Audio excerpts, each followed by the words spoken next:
Hey, what's up? It's your old pal, Mr. Cook, and we're going to work on the Unit 7 test review. So this unit goes over functions and piecewise functions and graphing them out and applications of piecewise functions. So let's get started. What is a function? A function is just an equation that you use, and it gives, if you use an input, you put it inside of the function, and what happens is that it spits out an output.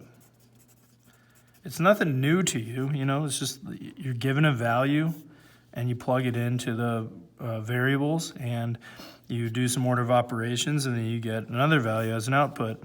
This is nothing different from your coordinates, your x and your y values.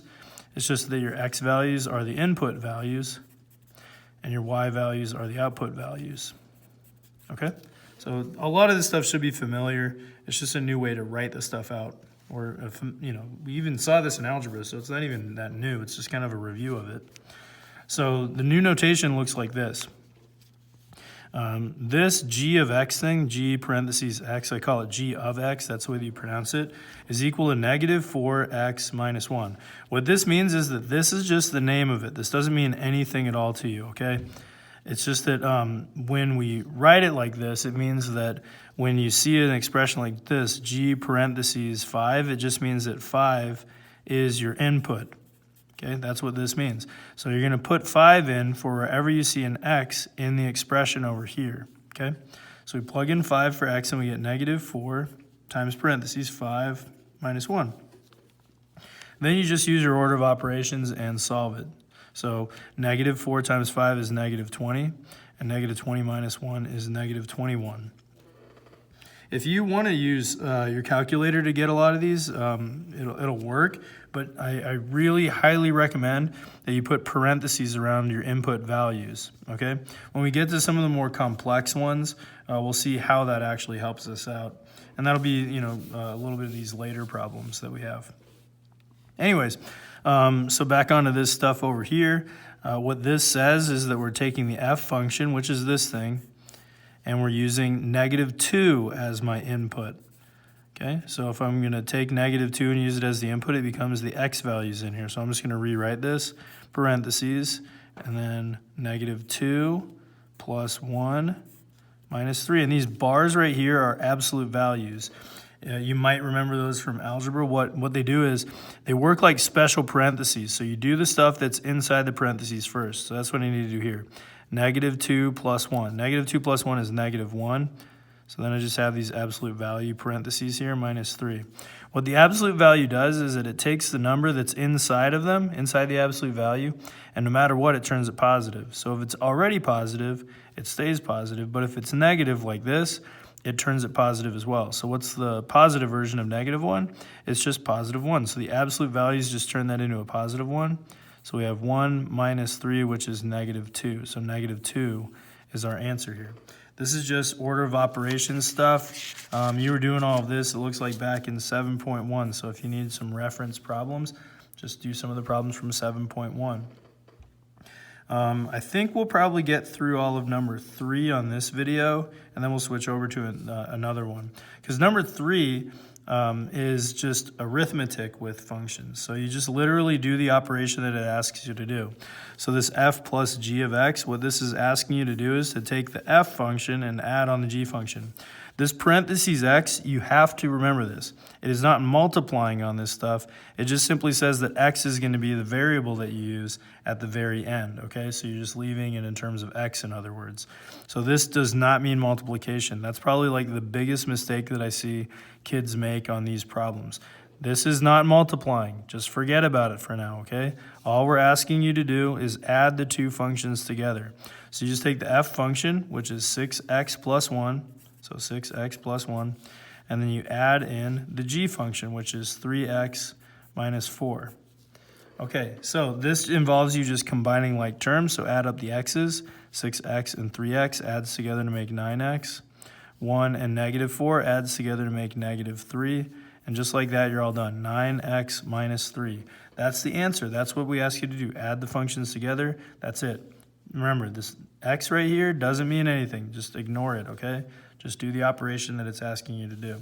This one's asking us to subtract. So we take the f function, which again is 6x plus 1, and we're subtracting away the g function, which is 3x minus 4.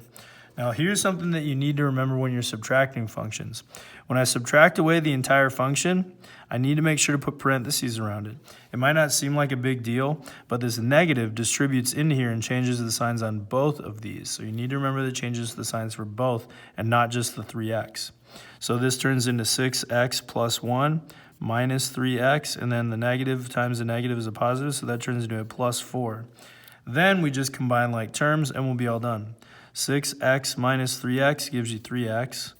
1 plus 4 gives you 5, so plus 5, and 3x plus 5 is our answer for this one. All right, so yeah, I mean, just get familiar with this notation here. There's a bunch of other problems like this. I believe in, what was it, 7? Oh, it looks like it was in 7-1 as well. So, you know, for number 3, keep checking out 7-1 if you need more problems like that. For part C, what it's saying is that we're just taking the f function and multiplying times the g function. So we have 6x plus 1 times 3x minus 4. So we're taking the whole entire f function and multiplying it times the whole entire g function. So what we need to do here is FOIL or distribute, whatever phrase that your algebra teacher used to describe this process. But we take 6x and we multiply it into both the 3x and also into the negative 4. So if we do that, 6x times 3x, and then we do 6x times negative 4, so plus 6x times negative 4. And then we multiply these two together, so we do plus 1 times 3x. And then we do positive 1 times negative 4, so plus 1 times negative 4. Then we just multiply all that stuff together. 6x times 3x, 6 times 3 is 18. X times x is x squared. That's what 6x times 3x gives you. 6x times negative 4 is a negative 24x. That's 6x times negative 4. 1 times 3x is still going to be 3x. So that's what the 1 times the 3x. And then we have 1 times negative 4, which is negative 4. So 1 times negative 4. First, outer, inner, last. FOIL. So then we just combine these like terms and we're good to go. The only like terms are the x values, so we just combine those. 18x squared, negative 24 plus 3 is a negative 21, so negative 21x, and then that minus 4 because there's no other constant values. And that's what happens when we multiply two of these expressions together. The next one that we have is the f function over the g function, so we just literally do the f function, which is 6x plus 1, and put it over the g function, which is 3x minus 4. All right, then you check to see if you can factor any of it. You can't, so this is all done. And then the last thing that it asks is the domain. So there is a domain restriction here because that x value is in the denominator. So what you need to do is say that 3x minus 4 cannot be equal to 0 and then solve for x. So add 4 to both sides. 3x cannot be equal to 4. Divide by 3. X cannot be equal to 4/3. So that's the domain. It just tells you the one x value that you can't use in here. In the expression, because if you do plug that in, if I plug in 4/3 here, I get 0 overall on the bottom, and you can't divide by 0, so that's why you can't use that. So x cannot be equal to 4/3, and that's the domain for that one. All right, now for E and F, they're pretty easy as well. You just follow the directions on what it's asking you to do. This one says take the f function and multiply it by 2. So the f function is 6x plus 1, and you multiply that by 2. Minus 3 times the g function. The g function is 3x minus 4. All right, and then just, combine like terms, FOIL, distribute, whatever you need to do to get all the values together and simplify it. So in this case, we just distribute the 2 into here and the negative 3 into here. 2 times 6x is 12x. 2 times 1 is 2. Negative 3 times 3 is negative 9x. Negative 3 times negative 4 is a positive 12. Now combine like terms. 12x minus 9x is 3x. 2 plus 12 is 14. So 3x plus 14 is our answer here. All right, now for the last part, and this will be the last one for the video. This one's the only one that's like a little bit tough out of these.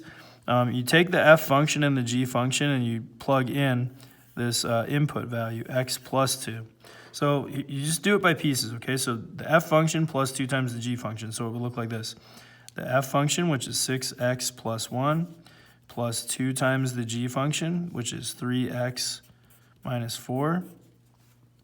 And then you can start combining like terms. We're going to do this x plus 2 part a little bit later, okay? So just, distribute the 2 in there. So we have 6x plus 1 plus 2 times 3, which is 6. Let me change that to a 6. So 6x. 2 times negative 4, which is negative 8. Combine like terms. 6 plus 6 is 12, so 12x. 1 minus 8 is negative 7. So this is what we have. Now what we need to do is do this part, the x plus 2, and that's what we're going to plug in for our input. So this is going to be weird, but you need to plug in x plus 2 for the x. So we're doing this part of it one more time, distributing. So it's going to be 12 times, and then instead of x, it's x plus 2 minus 7. Distribute in the 12, you get 12x plus 24 minus 7, and then just combine the like terms here. So you get 12x, and then 24 minus 7 is 17, so plus 17.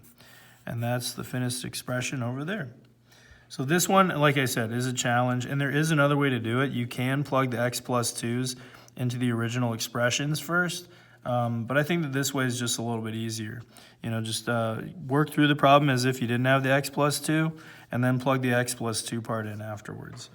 And like I said, a bunch of these problems are in 7.1, so practice a couple of those if you needed a bunch of additional work. All right, so that's it for the 7.1 stuff. Now let's move on to the 7.2 stuff and on to the next video.